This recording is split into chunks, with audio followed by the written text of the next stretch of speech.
Just 1 year ago, Sony launched the PlayStation 5 Pro.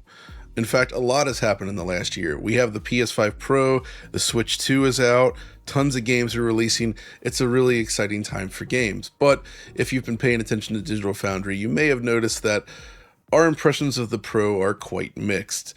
But we wanted to sit down and actually reflect on what that really looks like in terms of the day-to-day experience living with the PS5 Pro. Basically, what was our first year of the PS5 Pro really like? But to do that, I thought it would be perfect to invite two of the guys that have been testing a lot of this stuff on the Digital Foundry channel, starting, of course, with Oliver McKenzie. Yes, John, it's been quite the year. A bit of a grueling year looking back at this list. Hopefully it'll be less of a grueling recording today.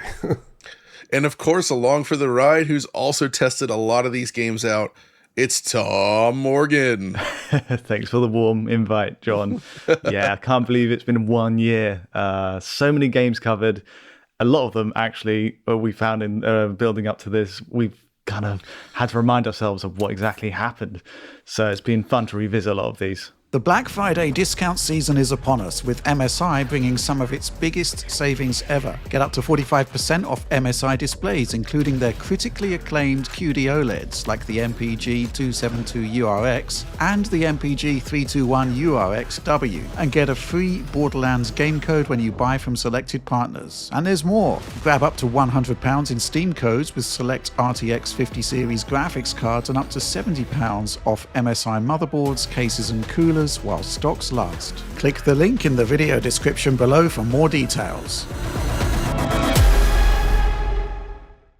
So the thing about the PS5 Pro is when it first launched, of course, we were waiting for a lot of games to support the Pro.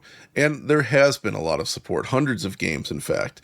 But I think if I think back to the launch, a lot of my excitement was around fixing games that had issues, right? And in this sense, I do actually think the PS5 Pro has been a resounding success in that many of the PS5 games that launched with performance hiccups, performance woes, and the like, they just work a lot better now. Armored Core 6 from Software feels weird saying from, but there it is. This is a game, I love this game. It was my game of the year it came out, and it's excellent. But on PS5, and all the consoles, in fact, the frame rate was always rather unsteady. Now it's super smooth. Elden Ring also went from being extremely annoying to play because of the dropping in and out of VRR to basically being very, very good on the Pro. And I mean, I think you guys can agree, right? There's plenty of games like this where average resolutions were boosted, frame rates were boosted, things were better, right? Yeah, I would certainly say that, like, in my own experience, the game that I was looking out for was Metaphor Fantasio, which launched around the same time as the PS5 Pro. And that basically went from, 45 to 60 FPS. It's kind of no man's land. With VRR, it was okay. It wouldn't drop down too frequently outside of that range, but it wasn't the best necessarily. But then on PS5 Pro, it was like a locked 60 FPS all the way through. I could not really get it to drop at all. Then another game I was interested in was Final Fantasy 16, another game I quite like. That was a bit more mixed just because even though you do have a much higher margin of GPU performance, or at least substantially higher margin of GPU performance, that game uses DRS, and it's not really aiming for 60. It's kind of landing in this no man's land. Right. So that was actually an experience where oftentimes it is 60, oftentimes it is like 55 to 60 in that range too, but sometimes it will go to like the 40s, low 40s, mid 40s for some reason, and there's like no real rhyme or reason to it. So it is a bit variable, but in general, if you have a game like Elden Ring or like Metaphor Fantasio that kind of is like within 20 or 30% of being at 60, you can usually get there, or at least get close enough to the point where with VRR, you wouldn't really be able to tell the difference. Precisely. But there was one aspect of this that I think largely didn't pan out that well, and it's the sort of like the enhancement mode for, I think it was for PS4 software, right? That's correct, yeah. And that was sort of like an attempt to, they were very unclear in their wording at launch, but as we discovered, it's just sort of a strange sharpening / smoothing filter, right, Oliver? Yes, that is correct. That is correct. Basically, it's kind of like this post-process, it seems to be a machine learning based post-process filter, which is similar to various PC upscalers like the NVIDIA Video Scaler. I believe it's available on PC, and LS1, which is available in lossless scaling. These are kinds of similar filters. It does carry a significant performance penalty, as I assessed when I was looking at Until Dawn, right? That game runs unlocked on PS5 consoles, runs unlocked in PS5 Pro consoles, seems to have a significant frame rate penalty, about a 5 frames per second frame rate penalty, I believe, when you're running in PS5 Pro consoles. So in those kind of edge cases, it can be detrimental. It also only, it seems to apply this kind of improvement to games that aren't already at 4K output. So if your game is at 4K output, it seems to have no effect. If it's at 1080p output, it does seem to apply some improvement.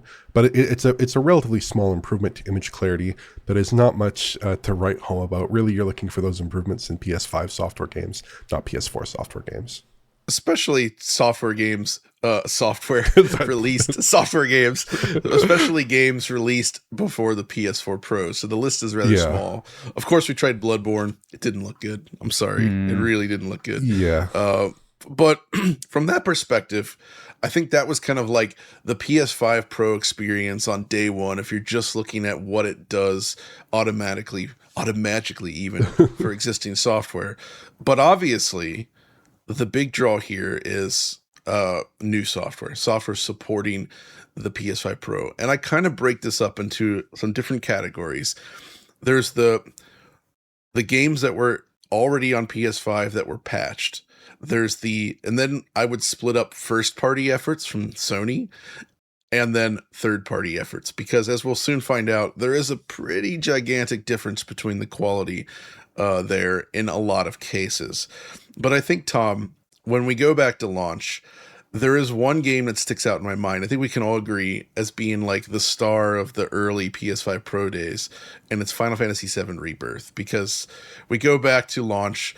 Image quality in the 60 FPS mode was atrocious.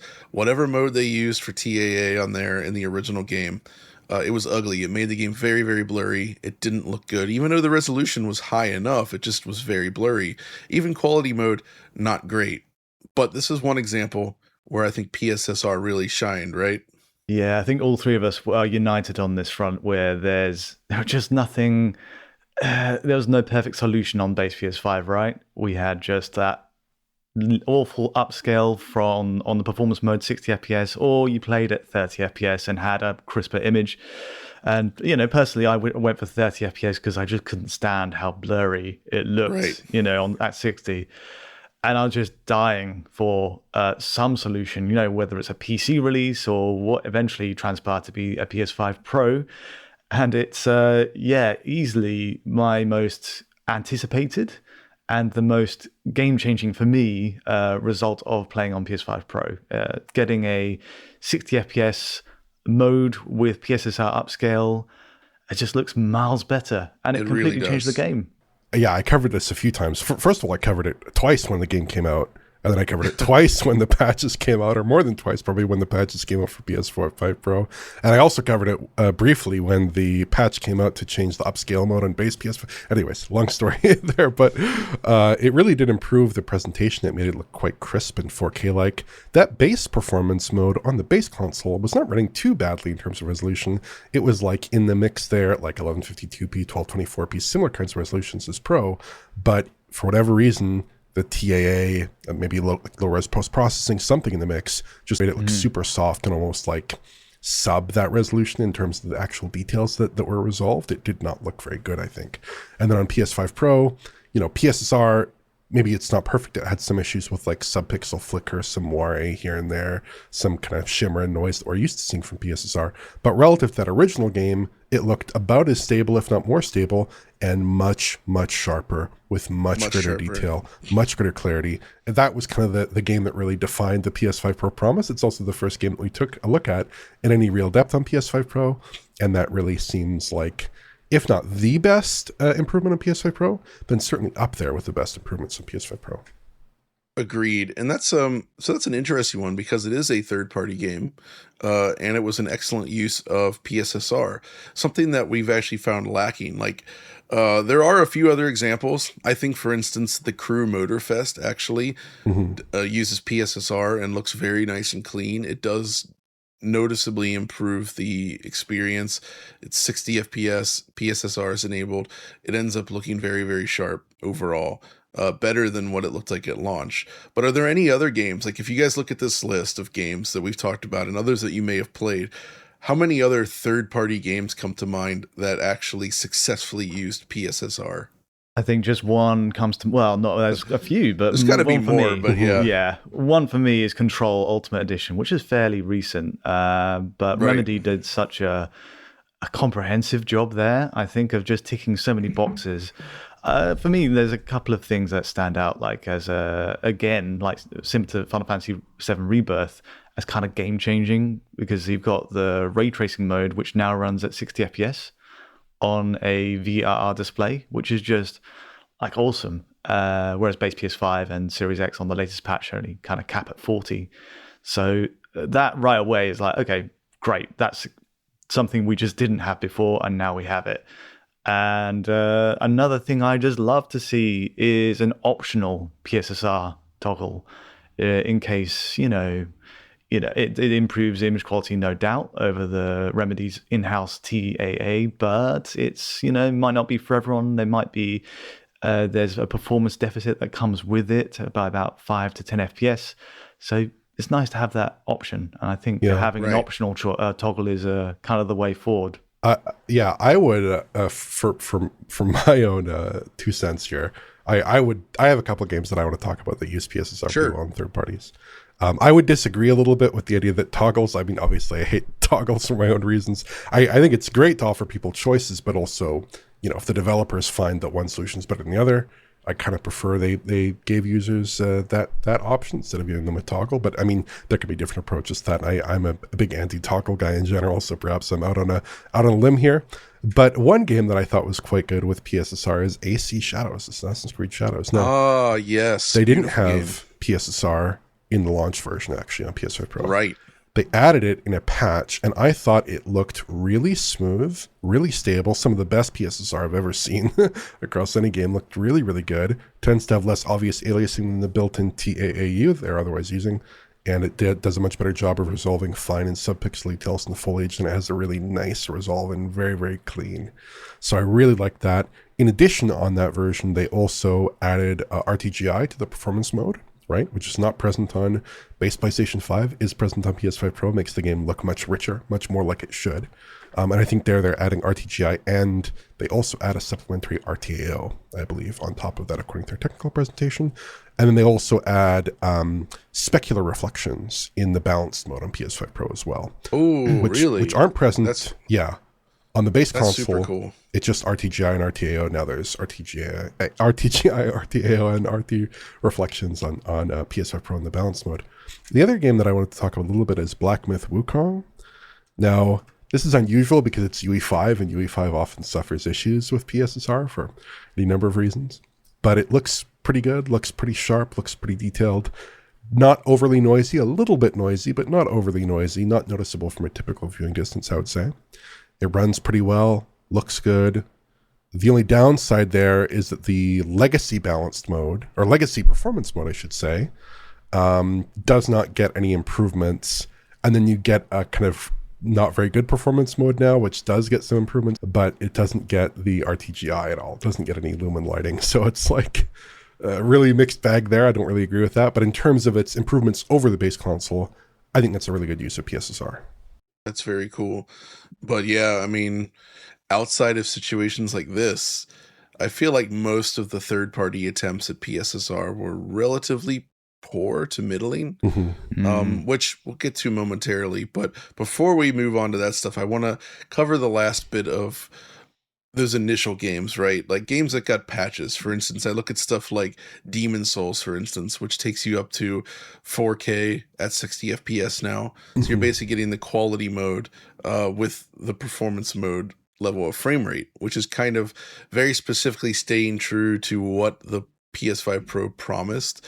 So when I say that, like Oliver and Tom, like when you look at this, what other games spring to mind as being strictly adhering to that original PS5 Pro vision? Games that, especially early on right now, that basically say, okay, we're going to give you the performance mode, but we're also going to give you the quality. Well, a good example of that, if I might butt in for a moment here, is The Last of Us Part 1 and Part 2. Because Yes. they have a new mode called the Pro mode, which is literally just 4K imagery with PSSR, 1440p internal res, so like the performance mode, but at 60 FPS. So basically, perceptually, 4K 60, it runs very well, runs at 60 FPS, pretty much locked all the way through. But then in addition to that, you still have the old modes, which might seem kind of superfluous. Like, why would I use the old modes? But they give you an option to unlock the frame rate. So if you want, you can unlock the frame rate, use those old modes, get a nice performance improvement, actually run those modes, 30% faster than they used to be on the old console, which is quite a nice improvement. See, another title that we didn't talk about too much, I think I covered this in the direct, but it's kind of an interesting game, is the Callisto Protocol. Now, the Callisto Protocol, what it does in its performance mode, which I think is the premier way to play now, is it's using kind of a similar resolution setup, maybe a little bit of a higher output target in terms of its upscale there on PS5 Pro, but it's adding both RT reflections and RT shadows to the game on PS5 Pro at 60 FPS in its performance mode, whereas previously those effects were relegated to the quality mode on the base system. So, which is 30 FPS. Which is 30 FPS. But then in addition to that, if you did want to go a little bit more higher end, it offers a 8K quality mode, which I actually was not able to test in any detail because I don't have an 8K display, unfortunately, nor 8K capture equipment. Yeah. But my understanding is that's a mode that is like above 4K internally, at least for my own testing, above 4K internally. And then maybe has some upscale to 8K, maybe some temporal upscale to 8K. I'm not too sure there. But that's an intriguing way to make further use of the PS5 Pro's enhanced display output capabilities as well. Right, we didn't get to see very much of the 8K support. That was like one maybe tertiary feature that was advertised, but it's kind of fallen by the wayside since. What did we have? It was only a couple of racing games, I guess. I don't know if there was much else. F1, I think, had this. No Man's Sky. No Man's Sky did it, and then of course I have to mention it. I may as well get into it now. Gran Turismo 7.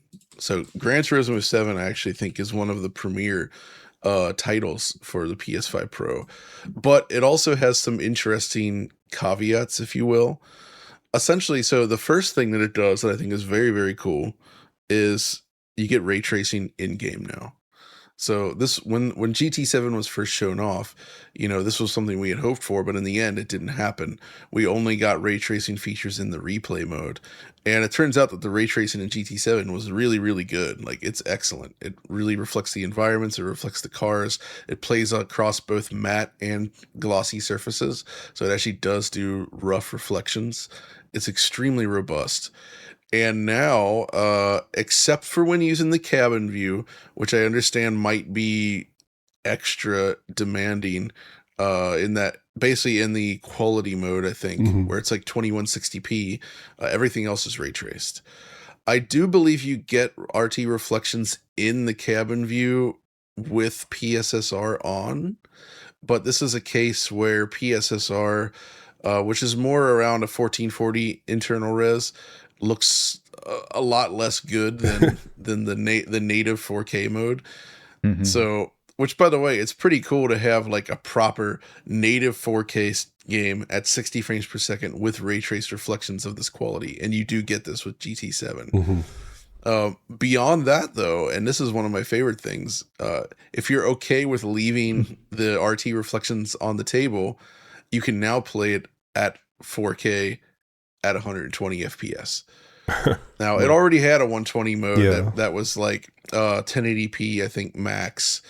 But now, if you run in the 4K native mode, it's like 110 to 120 FPS. So you want VRR, I guess, for perfect fluidity. But like that's insane, right? Native 4K, 120 FPS with visuals as good as GT7. It's definitely a showpiece. And then, of course, also replays now. You get 60 FPS replays with RT reflections, which we haven't had really great 60 FPS replays running this well in GT since like GT4 on the PS2, which is cool. And lastly, to top it all off, they added that freaking 8K mode. which is so it's a 8. So I think it's a 2160p internal upscale. I don't know if it uses PSSR or not, because I've never seen it in person, but it does run at 60 FPS. These are things that if Rich were here, he might be able to give us some feedback on, because he's the only one amongst us that actually has access to an 8K screen. Because with the PS5 Pro, if you don't have an 8K screen, you cannot activate 8K mode, because it does require display stream compression. And so capture cards and such don't cut the mustard when it comes to that, right? So for my money, I think GT7 is actually one of the best one of the best PS5 Pro games in general. It's a game that when you play it, it makes you feel like a professional, which is awesome. But there were some other first-party games as well that received updates that we haven't talked about yet, right? So, well, I mean, let's get into that then. Ghost of Yotei. It's a very recent one, actually. I don't know if you guys have played it yet, but Yotei is one where you look at this and you wonder, why didn't they market this better?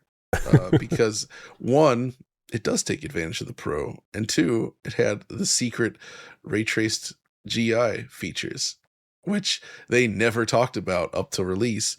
And on the PS5 Pro, you get both. And you also get PSSR. So, and it's actually a very good implementation. Which, like, Oliver, when you think about this, I think this is something we've noticed, is that third-party PSSR has largely been miss, with some hits. But when it comes to Sony first-party games, most of the time, the PSSR implementations has been really good, right?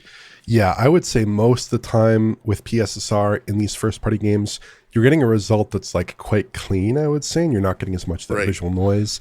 Probably some of the details, like just to explain this a bit more with PSSR, some of the problems we tend to see with PSSR are like, it tends to be bad with ray tracing, right? Where usually, noisy. The upscalers are often sitting after a denoising pass, and they're having to take that blurry and often kind of noisy input and make it look good at a high resolution output. And remember, of course, that RT is usually done at like a small fraction of screen resolution. Like I think with Software Lumen, it's like aspects of it are done at like 1/16th screen res. It's very low resolution, tends to be very low resolution. So the upscaler makes a big difference. And you see that sometimes with techniques like TSR, which are like hand tuned into Unreal to make that look good. PSSR is not. It's more of a black box, does not work so well in those instances.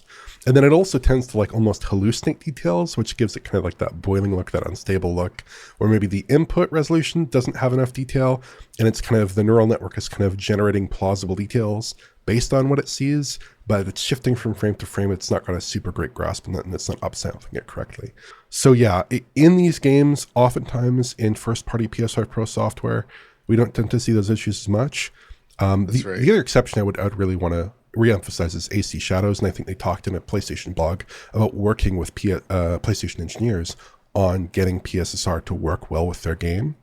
But there is, I don't know if we want to switch this, but there is another first-party Sony title that doesn't use PSSR that has quite exceptional image quality. Isn't that right, John?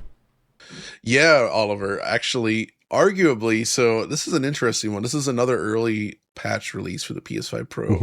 And it's an example, maybe I'm crazy here, Oliver, but to me, this might be the single best example of image quality we've ever seen in a console game on any console, right? I'm talking about Horizon Forbidden West. Yeah. Which Guerrilla actually spun up their own solution for the PS5 Pro. This is not PSSR based. They clearly didn't feel that PSSR was right for them, and instead they went with something very different. And the result is honestly superb, comparable to the best DLSS implementations we've seen on PC.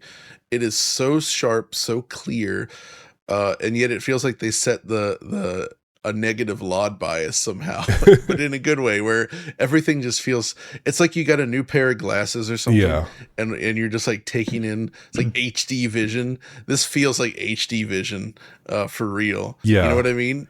It just super clean and clear and good looking. There's no more of that kind of shimmer and breakup and unstable edges and things like that. But we used to get with the old PSSR solution, or with the old checkerboarding solution, which looked pretty good, I thought, on base PS5. But it did. Definitely a big improvement over where they were with checkerboarding in the launch code, and definitely in prior games. where the checkerboarding wasn't nearly as good in that performance mode. As you recall, John, they improved that quite a lot in a subsequent patch. I think you covered that.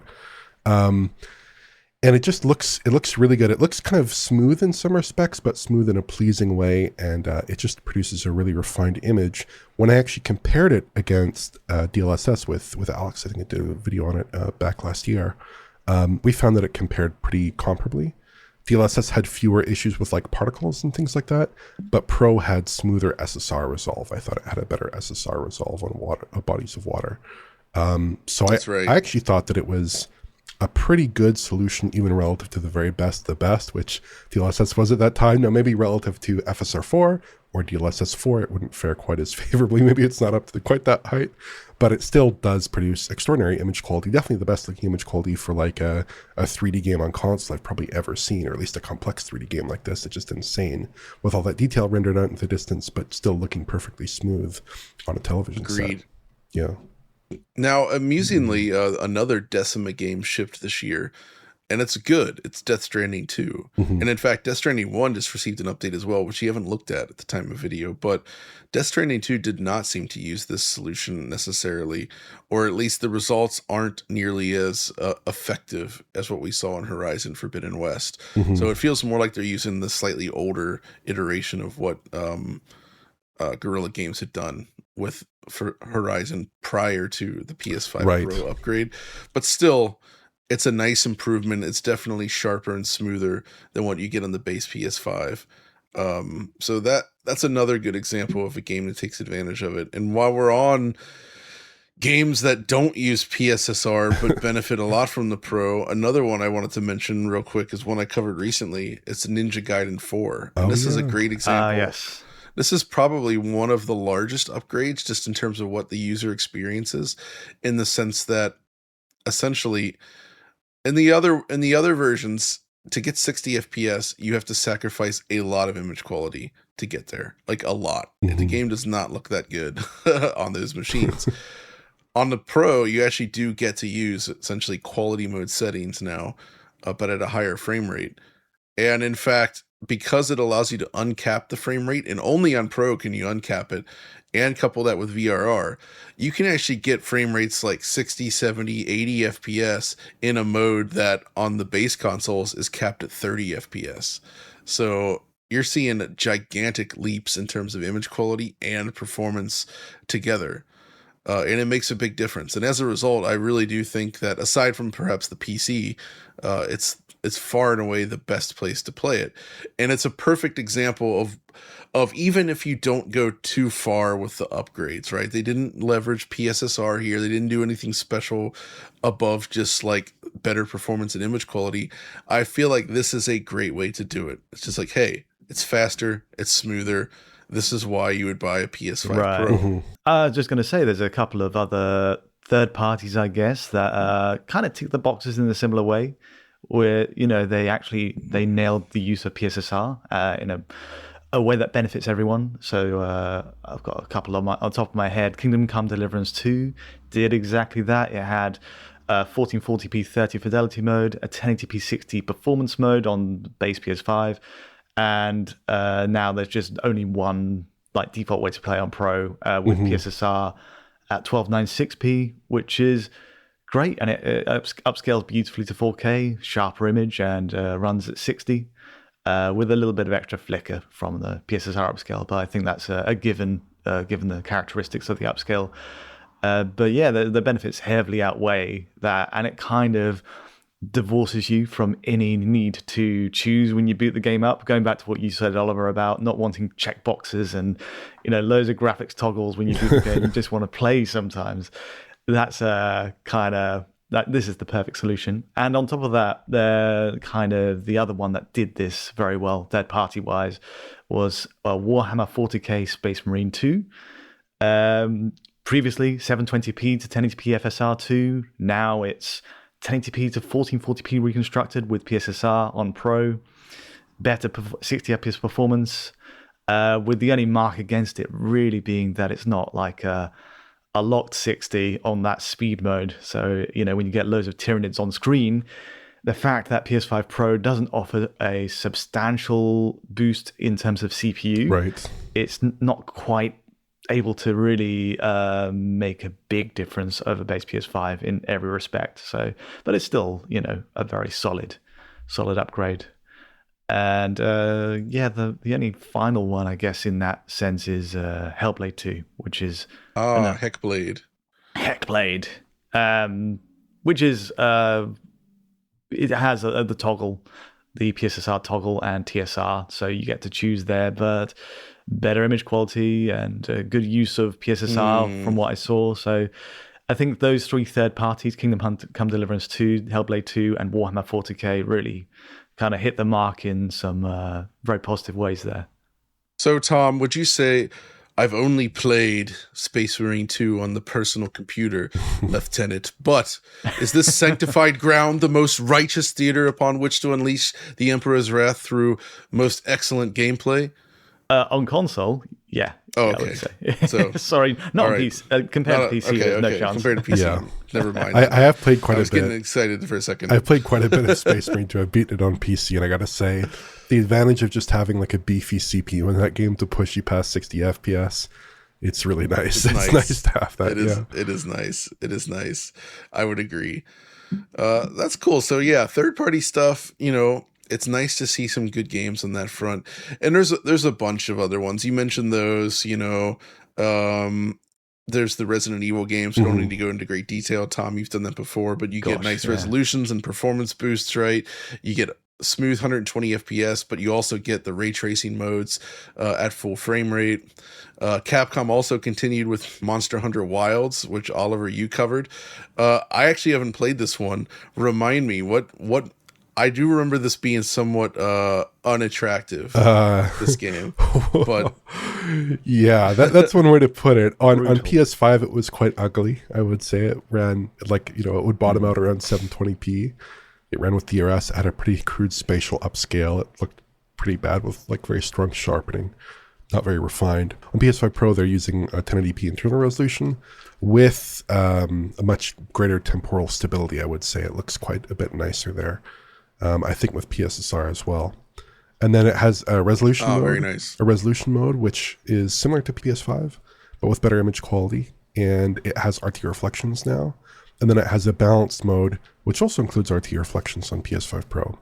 So it gets a nice bit of improvements there with better image quality, with PSSR across all modes, with the addition of RT reflections on PS5 Pro. Just seemed like a nice set of upgrades that makes for a meaningful difference over the base console. That's really nice indeed. And the same can be said, I didn't mention it yet, but Stellar Blade is a first-party game. Amazing use of PSSR in that game. You could still find a little bit of noise in spots, but by and large, it was smooth and it looked a lot better than the regular version. I think Helldivers 2 also saw a nice boost with higher resolution and more stable performance, which is great.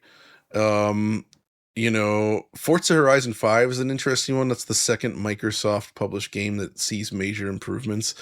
Horizon 5 is a freaking gorgeous game on everything already. 100%. But here on the Pro, basically, they allow you to use the ray traced reflections in game, similar to the PC.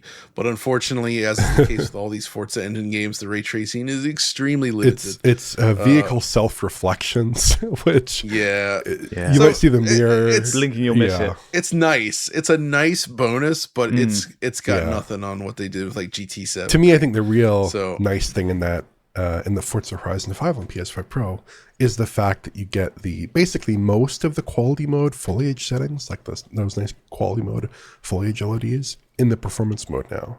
So you get a lot less pop right, and you get the higher quality foliage. That's a big improvement. You don't get everything, you don't get the nice, I think the parallax occlusion maps or cone step mapping.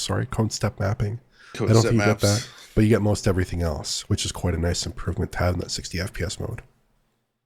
So it's a really good version of the game. You also mentioned Battlefield 6 as being a good PS5 Pro implementation. I did. In that case, basically on PS5 Pro, in the 60 FPS mode, in the so-called balanced mode, which is their 60 FPS mode, you get PSSR, which actually looks pretty reasonable, pretty decent. You get a very 4K-like image, quite sharp, has some issues with foliage, things like that, but not too bad. You also get the SSGI in place of the GTAO, which I think produces a more realistic kind of more ambient occlusion look, global illumination look with less over occlusion, less of that nasty over occlusion. And then it also seems to run much better when you actually unlock the frame rate with a VRR and 120 hertz output in the performance mode. So you get a much better run of play there. You're looking at like, I didn't get like for like footage in every scenario, but it's like often 10 FPS, 15 FPS above the base PlayStation 5, which seems like a pretty profound improvement for a game like that. So I thought that was a pretty good set of upgrades. That's really good stuff then. And, you know, there's plenty of others as well, but I think at this point we've kind of largely reached the point where we can say that for your average game, the PS5 Pro provides a good to great improvement over the base PS5. But I would say it's not so transformative that it's necessary for everyone. But I do think if you're really into the console space, it's doing good work here. And I'm happy with the results for playing it. Mm-hmm. But I feel like I'd be remiss if we didn't mention essentially one of the downsides to the PS5 Pro, and that is patches that aren't good that you can't disable. Because this is a problem, and we saw this on PS4 Pro as well. The idea is a developer patches in support specifically for the Pro, but the decisions that they make produce results that I think we could say aren't great. And that's definitely the case here. So the first one is actually one that I would say has just left the failure zone. That's Metal Gear Solid Delta. And Tom and I talked about this recently on the last Direct. That would have been absolutely in the failure category because at launch it was unstable frame rate, poor image quality. You couldn't even cap it at 30 if you wanted more consistency, although the frame rate cap was broken there. Like it was just a mess. Now they have massively boosted performance, and it is now faster than the PS5 base with better, not perfect, but maybe better overall image quality. And I think it's pretty good, Tom. Would you say, like, at this point, it's more middling? Yeah, middling. Promoted from failure, where there was just no hope for it. It was just such a massive disappointment, wasn't it, when it came out? And there was no alternative mode. And I mean, even the frame rates unlocked in those cutscenes to this day, which I think that's fine. They're mostly in VRR range, but to be fair, Tom, and on PlayStation 2, with MGS2 and 3, the cutscenes were also left uncapped. Yes. So like it's just kind of like a stylistic choice, I guess, that Kojima went for. I don't know why, but we'll go with that. But it is for sure still disappointing, and I think we keep it in the middling category because it's just, you know, even right now, fully patched, you're getting drops into the mid-30s during combat. So like what you said in the Direct, you know, if you want to keep the frame rate up, you could go stealthy, get the box, you know, find some reeds to crawl through. Do whatever you can.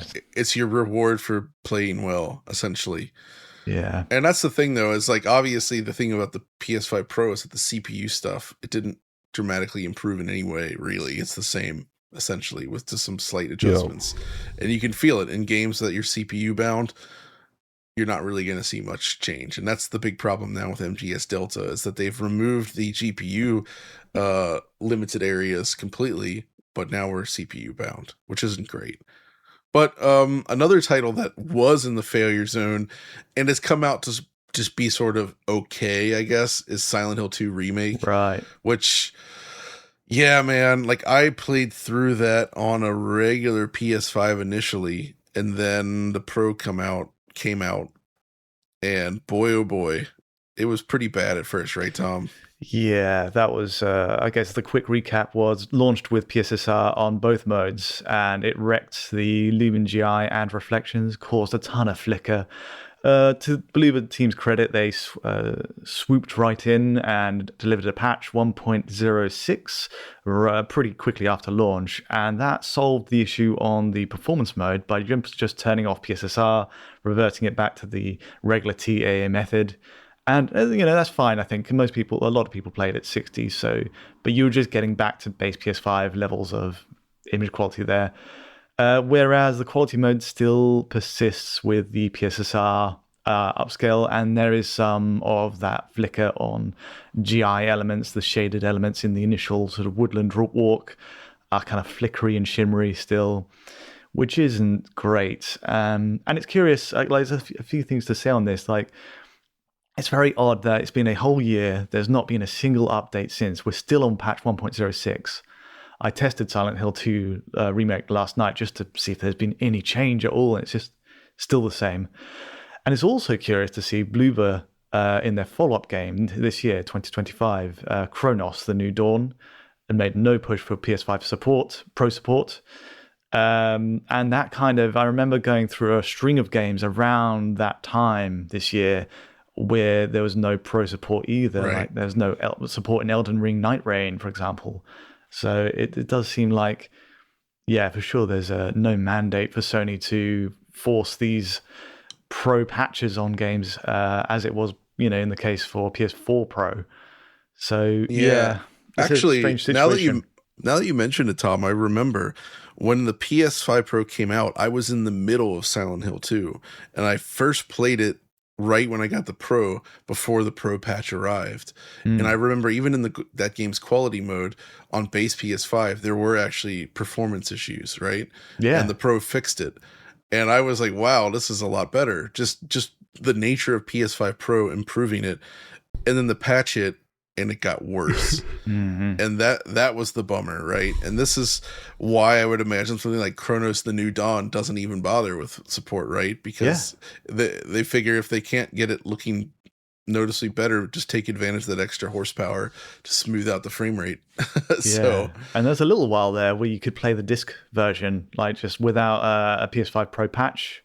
So long as you had the disc attachment for your Pro, obviously, you could then play it without the patch that wrecked the game for a little while there. But I think Bloober have fixed, have kind of addressed the performance mode at least. Alas, there are some failures, games that have not been fixed, and one of them is adjacent to that. It's Silent Hill F, which I have been playing, and man, I had so many positive things to say about the tech prior to release, and it turns out there's a reason for that. One, the PC version's pretty good. That's where I first played it back at Gamescom. But I remember while sitting there playing it, I noticed all the other demo stations with the consoles, they were all regular PS5s, not the Pro. And I was thinking like, I wonder why that is. Did they just have more PS5s? Or I'm sure it was as simple as that. But in reality, it turns out the base PS5 version is a lot better because the implementation of PSSR again, it sucks. It sucks. It has that same problem with all kinds of like weird noise and splotchiness as a result of Lumen GI, and there's no way to fix it. It just looks bad, which is why, like, genuinely, this is a game I haven't done it yet, but I've been thinking like, I reach this point where I'm like, should I just pull up my base PS5 for this game? But it's just such a pain in the butt to have to get out a separate console just for that. And that's why I say this is a complete failure, because we're at a point where it's like, I'm thinking about playing on the lesser machine because the stuff is distracting. Yeah.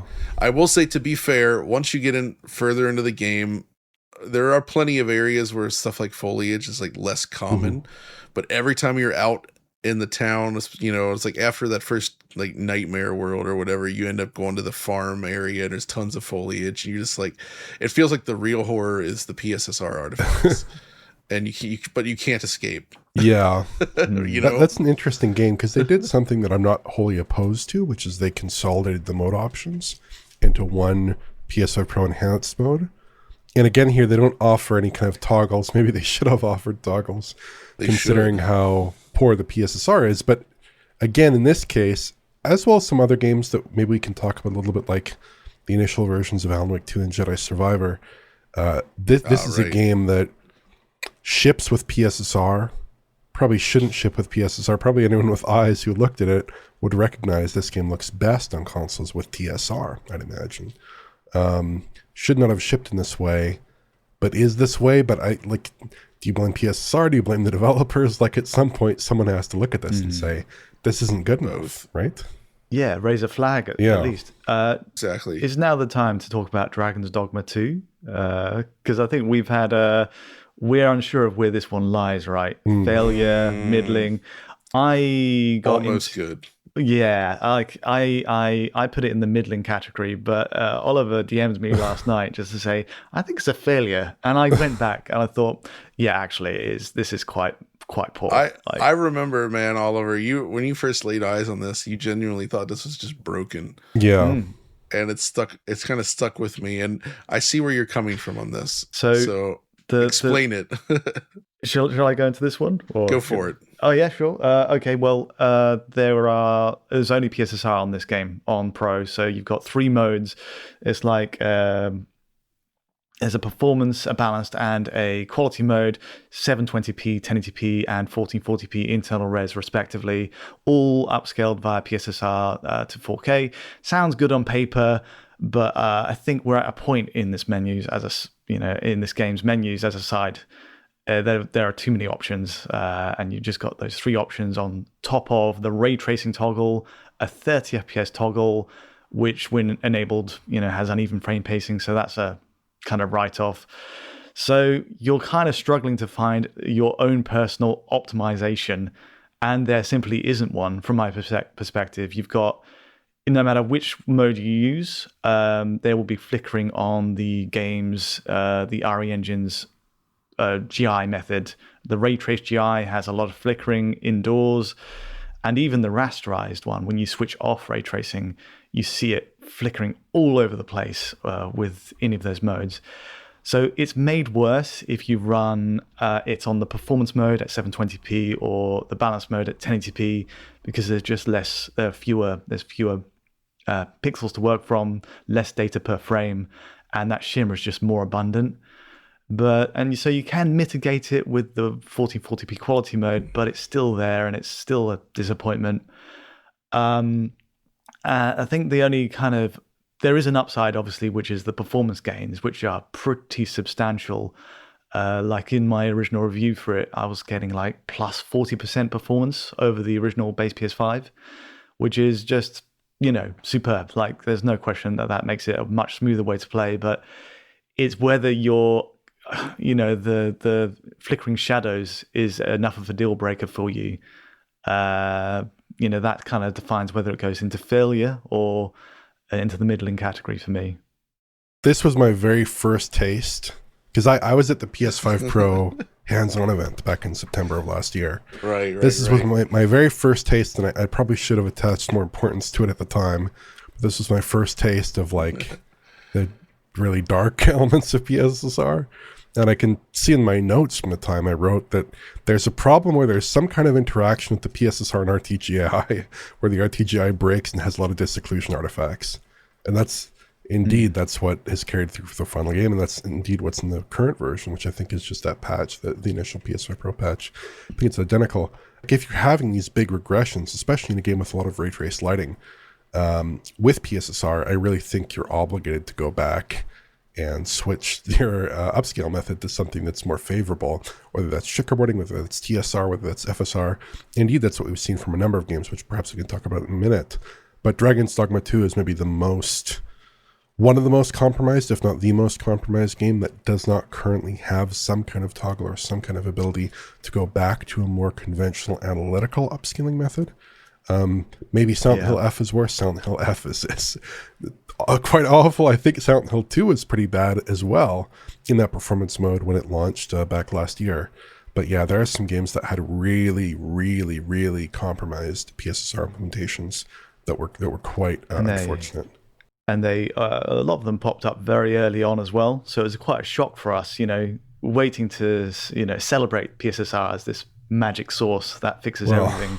Because the specs on paper, right, with PS5 Pro are pretty clear cut. You're going to get a roughly 40% uplift in performance in some games, but the PSSR factor was the part that kind of made it a bit more. I think at least to me, to have it backfire. There were always signs that this was not like the DLSS killer. Like even in that initial showing in Final Fantasy VII Rebirth, when I was comparing it to the 4K mode, the 4K quality mode on base PS5. And I was hoping that it would be kind of like of a similar kind, because it's like, you look at DLSS and performance mode, usually compares favorably to 4K native with TAA in that kind of mode there at full resolution. It was not comparing favorably. It had some noticeable deficits, even at that time, even in that kind of short bit of footage. So I never thought the PSSR was like, I mean, at least after my first contact with it, I didn't think PSSR was like God's gift to gamers in its first implementation. But I didn't expect this like really negative feedback loop with RT that has plagued a lot of games these days with RTGI, particularly UE5 titles, which obviously we've discussed. The thing is, though, as you say all that, but this is one of those weird games where you're essentially given the choice between really bad image quality or actually smooth performance. Right.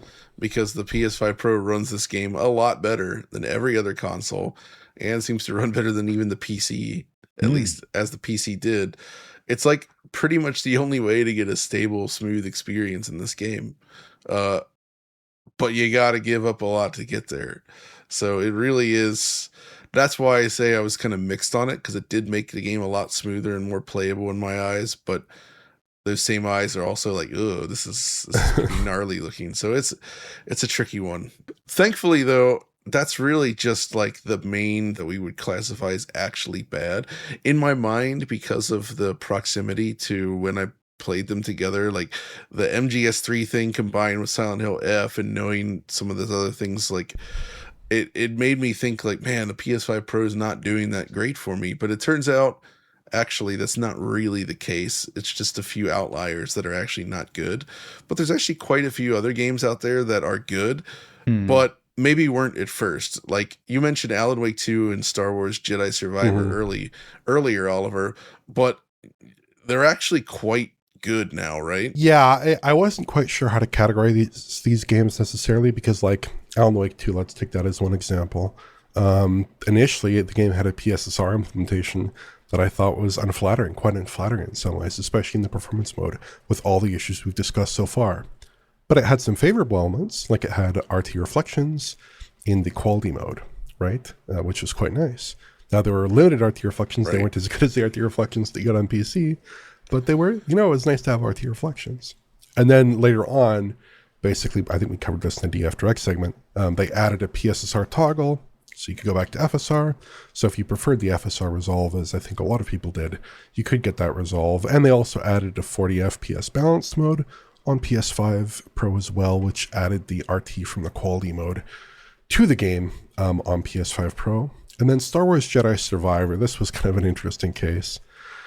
Now with Jedi Survivor, the problem was at launch, they had like a really miserable PSSR implementation. Had awful flickering, like this weird strobing, this weird flickering in the foliage.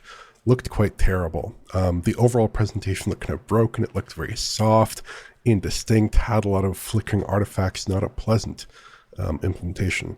And then with the patch 10, they said they upgraded the PSSR to a new version, and that largely fixed the foliage pulsing, largely fixed a lot of the other issues the game had. Relative to FSR, where would it rank? I'm not quite sure necessarily, but at least it didn't look too bad. And then they also added some additional RT to the performance mode, and it looked pretty good there. Another game that was on my list is potentially even quite problematic with PSSR up until very, very recently, up until a few days ago, was The Outer Worlds 2. The Outer Worlds 2 just arrived. Obviously, I bemoaned the state of PSSR in my recent video on it, but lo and behold, they've just released a patch. There's some footage of that running on screen right now. They've reverted to TSR in PS5 Pro.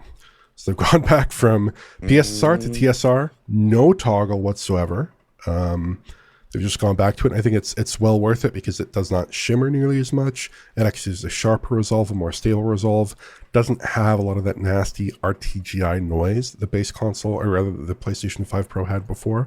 It also seems to run a lot better. Now, I wasn't able to do a deep analysis across multiple systems here. Perhaps it's just a function of the new patch rather than switching PSSR, because I don't think that PSSR was driving the performance drops before. But in the Outer Worlds now, it does basically run at a lock 60 FPS, a lock 30 FPS in PS5 Pro. And there are also like a number of games, I'd probably put them in like the middling-ish category, where like, maybe they have a FSR toggle, PSSR toggle, like Avatar and Star Wars Outlaws would fall in this category, right? And maybe the improvement is like not so great with PSSR. Maybe there's a bit of an improvement with FSR, but it's not that much. Again, you're really relying on that like roughly 30% boost in terms of actually rendering performance in the PS5 Pro in order to secure a better experience there. There are some other titles, like obviously we've discussed Helldivers. There's a pretty mild resolution improvement there. Likewise with Clair Obscura Expedition 33. That's another game I looked at. Very similar in PS5 and PS5 Pro, more resolution. Doom the Dark Ages, again, more resolution on PS5 Pro. Not that I'm begging for PSSR or whatever, but maybe obviously they have some additional ray tracing in the mix there on PC. Maybe would have been nice to see that on PS5 Pro, but unfortunately at the moment that's all you're really getting is an improvement to resolution and not a gigantic one either. Mafia: The Old Country looks quite similar between PS5 and PS5 Pro. You get some additional lumen reflections in the performance one on PS5 Pro, which is nice, but again, not a huge difference. And then there's Astrobot, which gets PSSR, and like a lot of other PSSR titles, it's kind of a middling result. That's not necessarily better or worse. So I think there are a lot of games, like looking at my own personal list here of games that I've looked at, it's about half successful, half middling, and then a few games that are like really problematic and are just worse in my opinion. So anyways, we can discuss our kind of overall conclusions in a moment, but that's just rounding out my list of games that I've covered. Is there anything else for you, Tom? Yeah, I mean, there's one which is in the, well, I had it in the middling category, but it might just bump up to good overall, which is Black Ops 6. We covered it last year or earlier in 2025. Yeah. Pretty much a very considered effort that tries to do everything it can with pro hardware. I think the one thing that stuck out as a criticism was the PSSR side effects, the flickering white speckled artifacts on specular surfaces around the hideout area, for example, any shaded spots around there. I was surprised to find, even a year on, that's still there. I've tested it last night, still there, still an issue. But I don't think I can really hold that against all the positives that it brings to the table. So you've got an anti-lag VRR mode at 60 hertz, which they added. Very smart use of the technology. You've got much better performance at 120 hertz, where it uses the regular, IWTAA. And there's a bunch of visual upgrades on Pro, like better screen space GI, screen space reflections, shadows. So there's a suite of stuff that they've done with the Pro hardware there, on top of the improved performance. So yeah, if you can stand the PSSR artifacts on some elements of the image, that's a kind of a win overall, I think. But some people might not love that. And there's one more odd one. I think this is overall mostly in the win category, like a good category, but it's odd. It's Borderlands 4. It's a stealth upgrade. They never announced it. It's still not essentially on the PlayStation Store, announced as PS5 Pro enhanced. But it's very much included, and it makes Pro a much better way to play. There's basically, it's 4K HUD menus. It resolves to 4K in the actual 3D rendering as well, whereas base PS5 renders all those elements at 1080p. And for such a menu-heavy game with so many HUD elements, to see like stair-stepping across the health bar and the logos come up at 1080p is such a disappointment. So it's less of a kind of a win for Pro and more of a more damning for base PS5, right? Because it just shouldn't be in that position to start with, but it fixes those issues. So. And it gets improved grass LEDs and anisotropic filtering on top of that. So it's actually a pretty decent way to play. Probably the best way to play on console right now, even if it doesn't fix the performance issues that have been kind of plaguing that game. We could go on and on. There's a ton of games that support the PS5 Pro at this point, but that's probably a good amount, which is why I think we should talk about maybe the overall impression of the PS5 Pro as it stands. So, I mean, Oliver, when you boot up your PS5 Pro every day, do you actually feel more professional these days, or is it still very much like just more PlayStation to you, but nothing really special? That's a very good question. Well, is it professional? Jeez, I don't feel more professional. I'm going to be honest. They don't feel more professional. Well, Just because, like, PS5 Pro, well, let me go back to some positives, right? PS5 Pro on a hardware level, sure, it looks really exciting. And that was certainly my impression when I looked at the system back last year when we had those presentations. It has proper ML acceleration, much better RT acceleration, way more CUs. That's like the so-called trinity of improvements, right? And in practice, it's not really been the case that if you combine those technologies, you get a great result, in part because the performance improvement in raster, it is like a 30% improvement. It tracks closely with the increase in memory bandwidth, right? You have 67% more CUs, but only 28% more memory bandwidth. And lo and behold, you're getting like a 30% improvement on average, typically, up to about 45%, which is what Mark Cerny quoted, but oftentimes well below that. So that's not a huge improvement. That's like going up one GPU tier. It's not quite as profound as the improvement that we saw going from PS4 to PS4 Pro. Not that we expected it to be necessarily, but it's still, that's not a huge improvement. That's not something where if you're just playing within the bounds of DRS, you're going to get a tremendously better result, right? And then in ray tracing, I think this is actually the most promising element of the architecture, because you've got the BVH8 support, you got stack management and hardware. They're doing some things. These are improvements that, by the way, you also saw in RDNA 4. And these improvements are in the RDNA 2-based PS5 Pro architecture as well. And that actually does combine to make for some pretty substantial improvements. Like I was looking over some data recently from AC Shadows, and they're basically halving the time they're spending for world space tracing in their game's ray tracing implementation. And overall, they're getting a 60% speed up in their ray tracing implementation on the PS5 Pro architecture. That's pretty cool. But in practice, how many devs are going to exploit that feature? Not that many. Like there have been some games like AC Shadows, like Alan Wake 2, games like that, but mostly games are not leveraging those features, even in some cases where maybe the developers could leverage those features. They aren't leveraging those features. Again, presumably it's not a huge part of the market, right? That takes development time. People are pushed hard as it is. I understand, right? And then PSSR as an upscaler, like the machine learning acceleration in and of itself seems compelling, reasonably fast, good enough for an advanced technique, but PSSR itself just doesn't match other ML upscalers in terms of its general qualities. It like qualitatively does not feel like an XCSS, like a DLSS, like an FSR4. And that's unfortunate.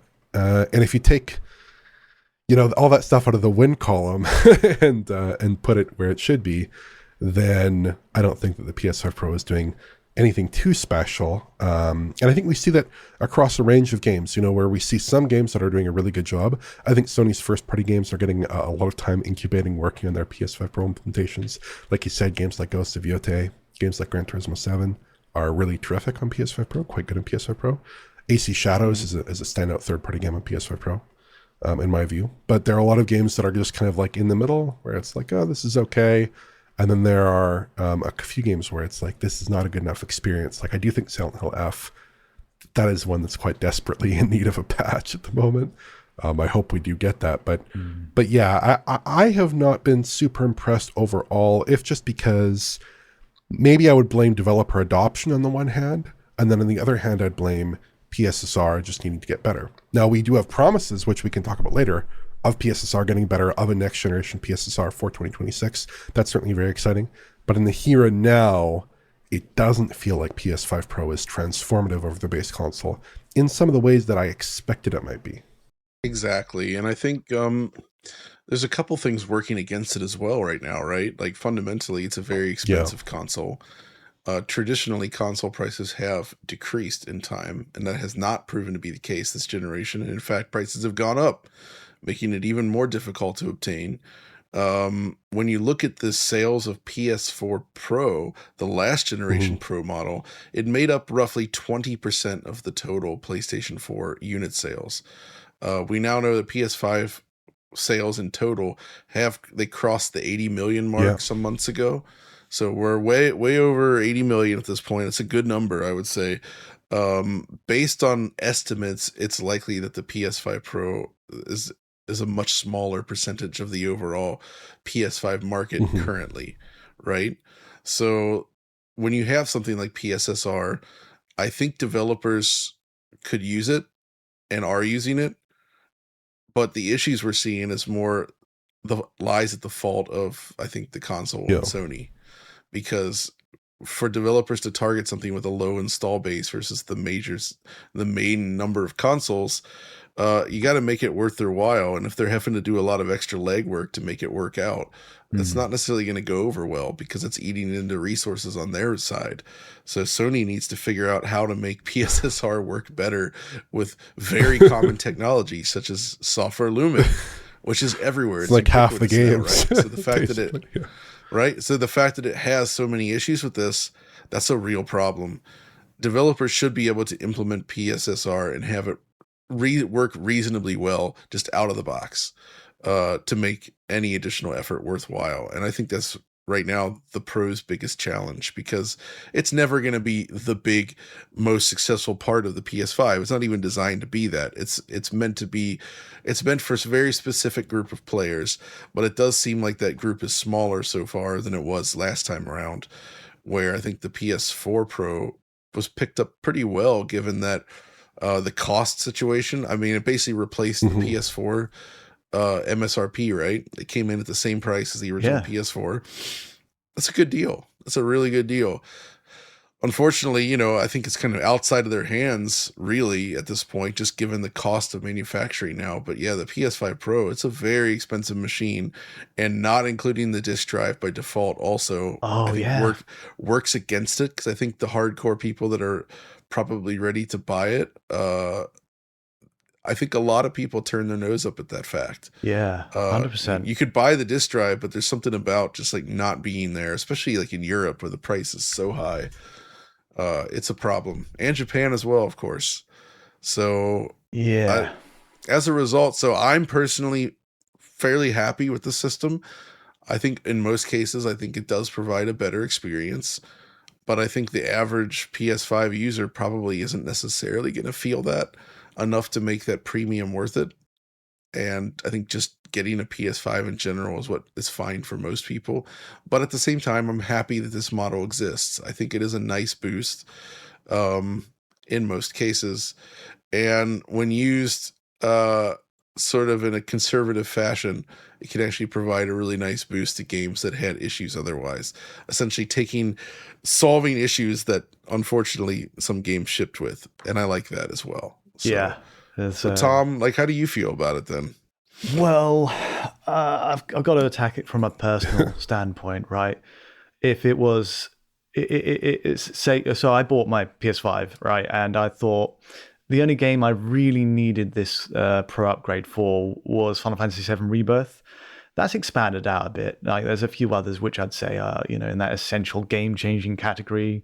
Gran Turismo 7 is fantastic. That's really a massive change. Control Ultimate Edition, 60 FPS ray tracing, great. But yeah, I think it does, you kind of end up looking at it in terms of, if you already own a PS5, as Oliver was mentioning, is the increase, is the return on investment worth it to make that jump? It's $700, £700 sterling, and you've got to pay for that £70 disc optional disc drive as well.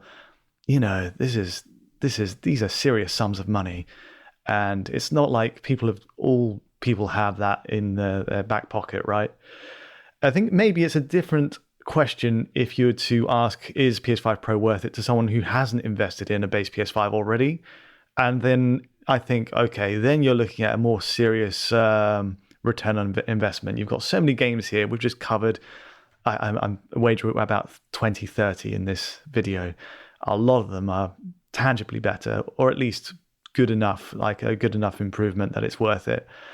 So yeah, I mean, it's for the outliers, the failures, so to speak, there might be a good catch-all solution, which is if Sony provided a system level override to revert it to base PS5, kind of base PS5 specs. I guess we've got a similar idea in that with the power saver mode, where they can just lock in some specs and that's how it'll run, and that's the profile of a console essentially. So they could have like a solution to there for Silent Hill F and a few others. And then in that case, perfect. Pro would be worth it for that group as well, without any questions asked. But yeah, I've got to say, I covered PS5 Pro back in the day, as you did, John, and it was exciting, interesting to see that jump to 4K. But there's still a question to be answered on PS5 Pro: is what am I getting, and is it enough to justify the cost? And for me, it's still not quite there, even a year on. Yeah, that's pretty good. I can see that as well. Now it's got me thinking about going back and looking at the PS3 Pro. Overclock that baby, slap a water block on it. Yeah, and man, the performance gains, wonderful. But what we have here for now, obviously, this is just the first year of the PS5 Pro, and it's going to be around through the end of the generation. And yeah, I think everybody has been sort of like positive with a lot of sort of buts, if you know what I mean. And that's kind of the situation right now. So, yeah, anything else to say before we wrap up? Well, I do guys? think looking to next year might be a bit interesting here, because we've got a number of big titles coming out. We've got GTA 5, not GTA 5, GTA 6. Could I make a mistake? Marvel's Wolverine, Saros, Halo on PS5 for the first time. Very exciting. Halo Campaign Evolved, as it's dubbed. 007 First Light. That's going to be interesting. And Resident Evil Requiem. So out of those games, I think, John, you have some experience with RE Requiem running on PS5 Pro. And it did look quite good, didn't it?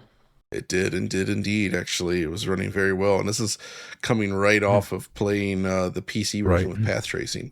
So it was comparably good quality. I mean, obviously, you know, it's normal ray tracing versus path tracing, but the results are awesome. It looks great. It was just running super smooth. I do think this next year is going to be pretty good, and hopefully some of the growing pains will have been sorted. I mean, it's very obvious the PSSR team would be very aware now of the major limitations and aware of how the audience reacts to them. So I'm hoping for further improvements there. And yeah, aside from all of that, all just the general performance, we haven't commented on it all, but the box itself, the system itself, it's nice to have this in here versus that original PS5. I sometimes pull out that original PS5. It's so big. It's so unsightly in a way. Like, you know, the design is still similar on paper, or like, you know, conceptually, with the weird curves and that's sort of split in the middle, but it's just a nicer looking machine. With my only real complaint being the move to dual USB-Cs in the front. And the problem there is that a lot of arcade sticks and other accessories still want USB-A. And now if you want to use them, you got to reach around you got to give it the old reach around. And it's not great. So that's one issue with the physical design that I have.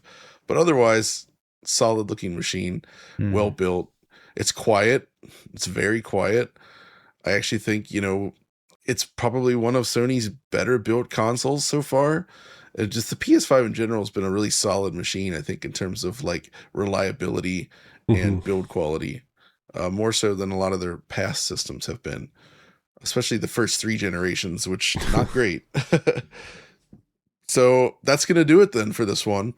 Thanks, guys, for joining me to talk about the PS5 Professional. And it ain't stopping now. There will be more PS5 talk going forward, of course, because, you know, that's what we do here. Look forward to it next year with a lot more games hitting, hopefully some better PS5 Pro support all around. We look forward to it. And until then, we'll see you next time.